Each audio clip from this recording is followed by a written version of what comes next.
Arif. How did we miss that? I missed it as well. We overthought it. We read between the Oh, my lines, goodness, all right. and we missed the obvious. There's that white-haired little boy.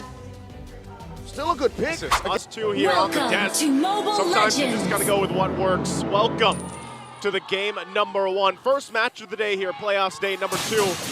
FCAP versus Blacklist International. What we saw yesterday, man, very impressive from Blacklist. I think a lot of people, if you guys missed it, they performed out of their minds. Ingan, how are we feeling about the lineups here? You know, I gotta agree with the panel again. It's hard to execute what Blacklist is up to, especially when Super Marco, the bulletproof. We all know in terms of KDA, Super Marco's up to par when it comes to KDA with Haji, because he's bulletproof, but at the same time, he can dish out the damage. But Lord James going right after Flap TZ early on, forcing Blacklist to engage there. They want to go for an early kill as Ogun trying to protect Flap TZ, but they're revitalized, though they might bring him down. He has to flicker out, and Lord James' aggression will pay off. They will get the first blood. Already, you know, this. Hey, some people said, you know, oh, hold on, I think they're still engaging. Perks. Okay, they want to go for the counter attack. Here comes the Shadow Stampede for El Capitan Few, but it's not going to be enough, though, as Kyle TZ has to walk away, and Lord JM playing out of his mind already. A double kill early on, make it 3 as MP the King picks up the kill. Man, this is a whole lot happening here under the 2-minute mark right now. I mean, we're talking about a good respective lead. Early game leading into that first objective in just a bit here. And with those kills, 2 being on Lord JM, that's great for the lane matchup. You know, this is an Arlot pick.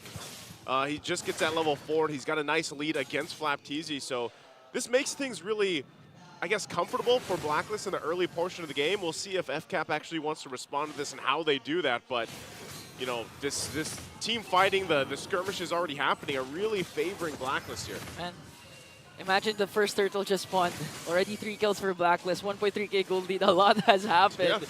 So for sure, this game will be action-packed as 4 agents are securing here the turtle. Flap TZ and Ogre just trying to survey the scene, trying to disrupt Blacklist as they will secure an uncontested turtle. The other upside of this lineup from Blacklist International is just the fact that, you know, you have this Lo Yi here. Haji's running the Warcry emblem, and that's why also those early skirmishes, you know, when he was able to get the interactions off, like that extra damage does play a part, and it's hard to fight those early fights with a Lo Yi across from you. Now later on, once those diversion plays come in handy, you know, that's where you really kind of keep FCAP wondering, like, where are we going to come through from that diversion play? Yeah. It's tough to deal with. Look at that early damage already. Yeah, it's really going to boil down to the execution of our mid laners.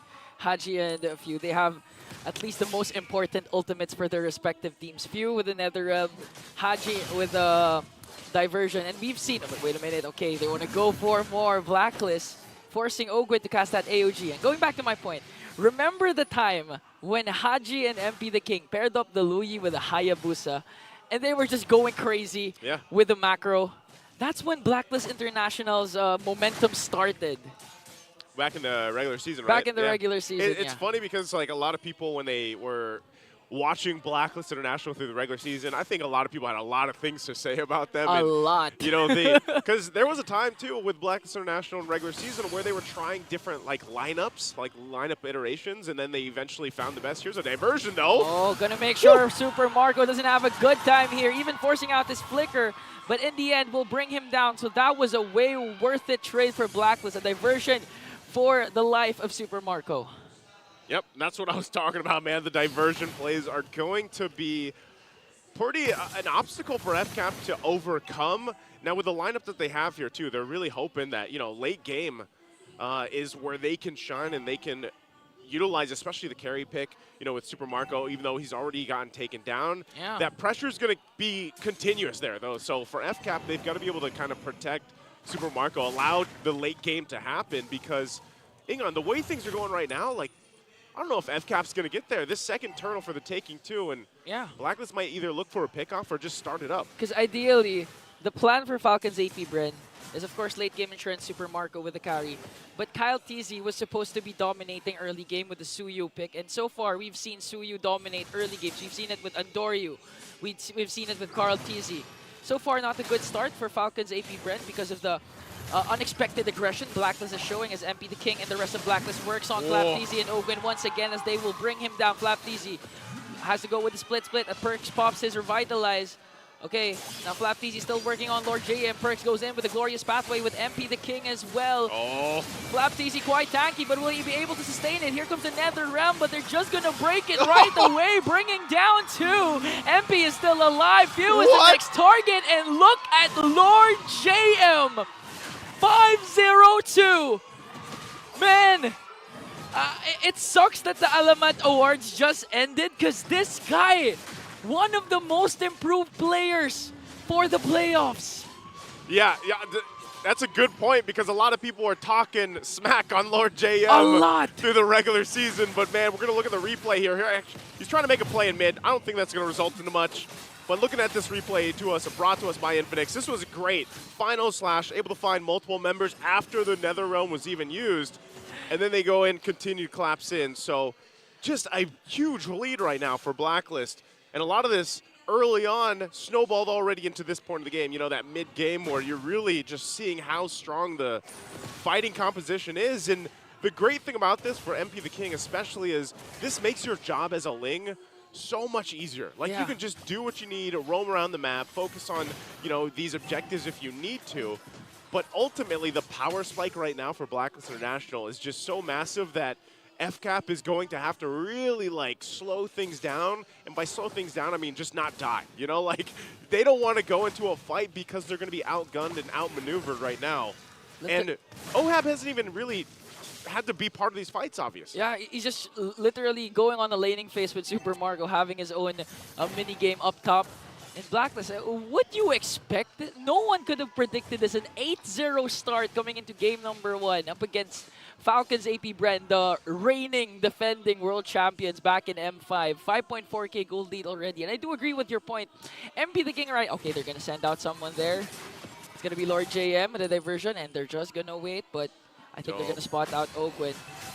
Are they going to be able to burst him down, though? 4 members of the Bees are here. Perks might be in trouble. The Shadow Stampede will catch him. FlapTZ goes in as well. And the class will stop there. And okay, going back to MP the King. He's having such a good time because during the regular season, we would always see MP the King struggling because enemies would tend to invade his purple buff. But this time, 3-0-3 start. Not even minding whatever clash is happening right now, just focusing on the macro for MP the King. And that's what I'm saying. Like, they're just gonna have kind of an easy time right now. Third turtle, I would be surprised if FCAP really wants to press into this and contest it. It looks like, you know, they're kind of getting angled for this.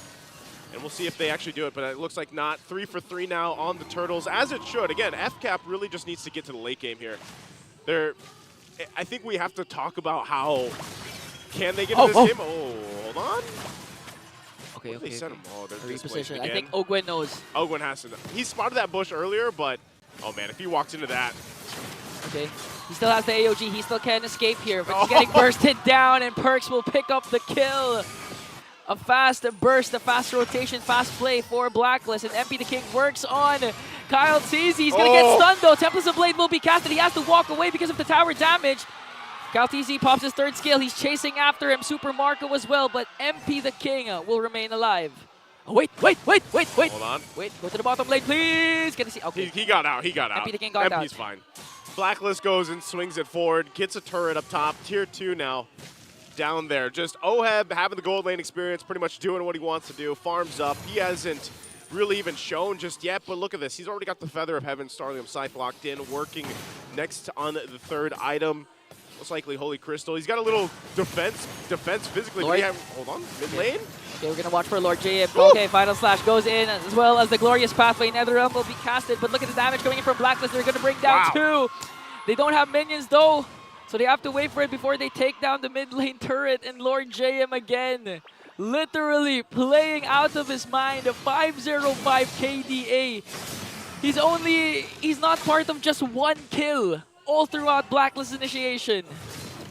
This is just nearly, for Blacklist in game 1, this is basically a perfect game for them. You know, there's been no like window for FCAP really to respond. Now you can see, I was just saying that he was going to pick up the Holy Crystal. He gets it at almost or under the 10-minute mark.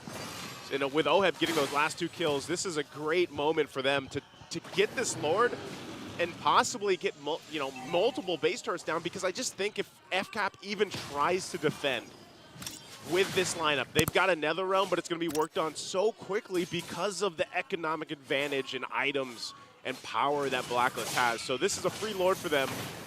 FCAP will have to pull something through to get an amazing defense, but it's going to be so difficult. Kyle Teasy picking up a Sky Piercer here too.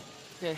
Yeah, very, very interesting, right? They don't have any kills on the board. He picks up a Sky Piercer, wants to just get one of the items that he can, but they're going to try to hold this down. Lord JM, as tanky as can be on this R-Lot, now picking up Radiant Armor. But he's been pumping out the damage too, and that final slash, especially when the Netherrealm is popped, has been a crutch for FCAP to deal with. So right now they try to hold down these turrets. They're going to have to wait for this Lord to march in. Diversion again, where they go. Oh, they're going to catch Kyle Teasy! Instantaneously bursts him down! The timing. Haji instincts ever since day number 1 has been phenomenal.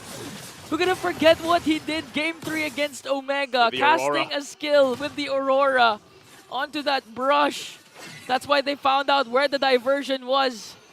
And eventually swept Omega, and now the Lord is marching in. Lord JM catches 3 as the Lord is still there. They're going to bring down 2. Next one, Flap. Ogwin manages to escape from the AOG, but they have to defend the push because 5 members of the agents are here with the Lord. Might be able to take game 1 as they bring down Marco. Kyle Teasy alone, and Blacklist will win game 1. And ladies and gentlemen, this is Playoffs Blacklist. That was about as a best of a game you could get with the lineup that they had, the way they moved, the way they showed up as a team here. Just an absolute stomp in game 1. The legacy of Blacklist continues to ride some more